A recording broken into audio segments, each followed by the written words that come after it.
different for you guys offensively in the second half compared to the first?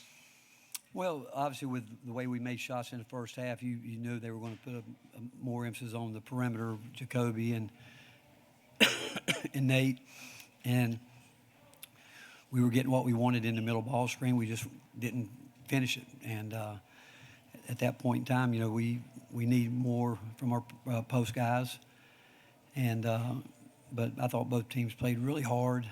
Not a lot of easy baskets out there. In the second half, they drove the ball really hard at us in the last couple minutes. I thought we should have been doing that more, but still, we were getting the looks out of the middle ball screen, but it came up empty on them. You guys talked a lot about playing 40 minutes. Did you feel that was there tonight, or is this just a problem that this team has to find a way to overcome? No, I think you got to describe playing 40 minutes. I don't think there's any question our guys want to win and they play hard. They play, and Kentucky's a really good basketball team. We had a big breakdown on the three. We over-rotated on the baseline, but that was them driving the ball really hard at the basket, and it wasn't because of lack of effort. It was because we really did a really good job of defending the three, better than we did last game. But that one play, and he made a nice pass to it, but we didn't execute that last three that they got the way we needed to. And but it's the kind of game we expected.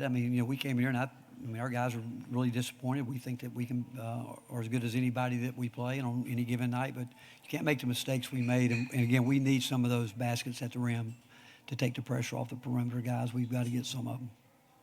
Yeah. Rick, why do you think those shots were being missed tonight that close from JP, Dwayne, especially through the second half? And how do you get those guys to a level of consistency?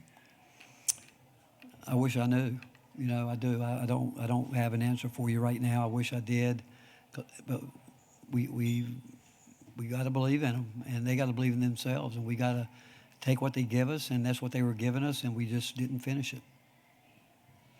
Rick, kind of going along those lines, just going along those lines, the offensive rebounding advantage that you guys did have tonight didn't quite translate into those second half points. And I know a lot of that was the bigs getting the ball and kicking it back out to the perimeter. But what was the biggest reason why those recycled possessions didn't lead to more second chance points? Well, one, I thought we had some looks at it, but still, our post guys need to score some for us. We had no post game whatsoever a year ago, and we think we have one now. Felix hadn't, tonight I don't know what he played, but he hadn't practiced really, and not that that's not making an excuse. It's just that I don't know. I'd have to look at it and see. I do think that the turnovers, we had a couple turnovers at the absolute worst time you could have it. And that we have to fix. Now, we've talked about that enough all year, but I can think of, we got to take care of the ball better, especially when the game is going to get, the game is going to continue to get more and more physical as the year goes on. It's just the way it is, which is fine with me. It is. But our players, some of them have never been in this situation. They have to adjust to it. And but we have to. I just think of the way we turned it over tonight.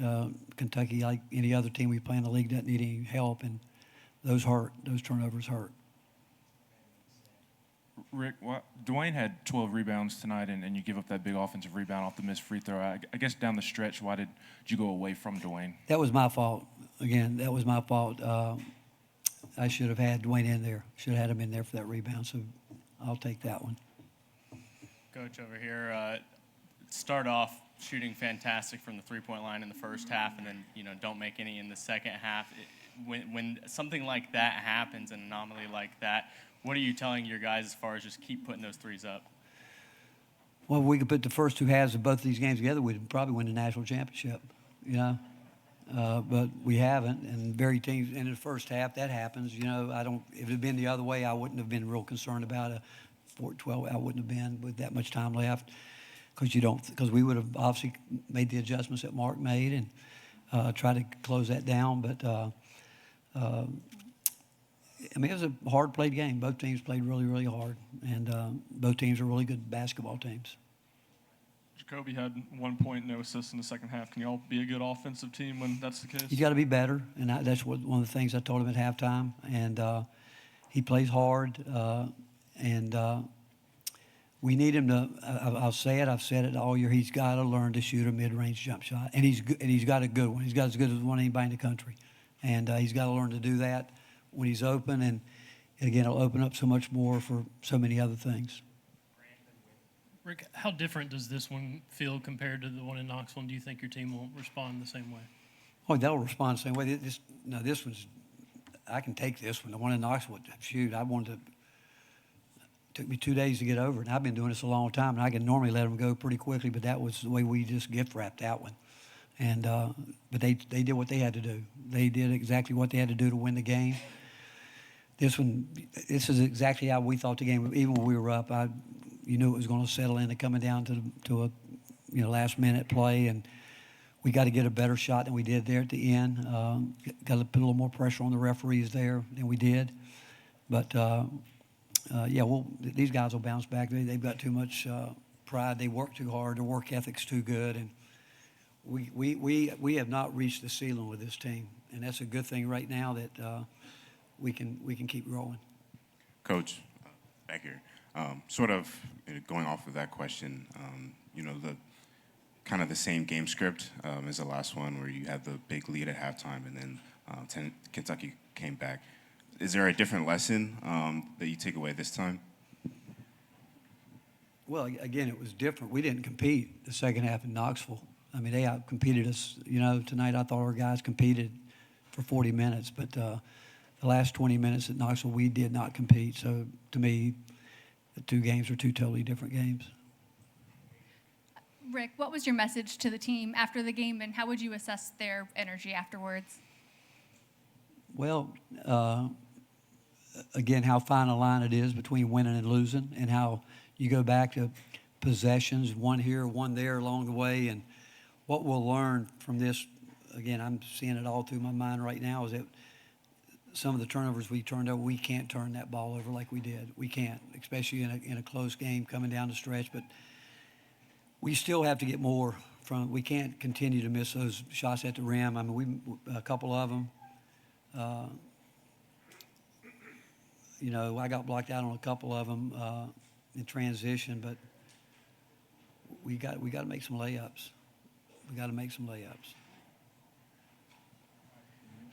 Rick, Oweh's been on quite a roll for them of late. Could you see anything coming into this one on your scout compared to maybe the last time? He's playing terrific. They got a guy that at the end of the game, you know what they're going to do, and obviously he's one of the guys they're going to put it in his hand, and he drives it really hard. I mean, Bishop Boswell's a good defender. That's a really good battle going on there, and he drives it with force, and really good player of the year candidate. He's playing at that level, and he's a guy that there's no secrets. They're going to try to get it to him when it counts. All right, thank you.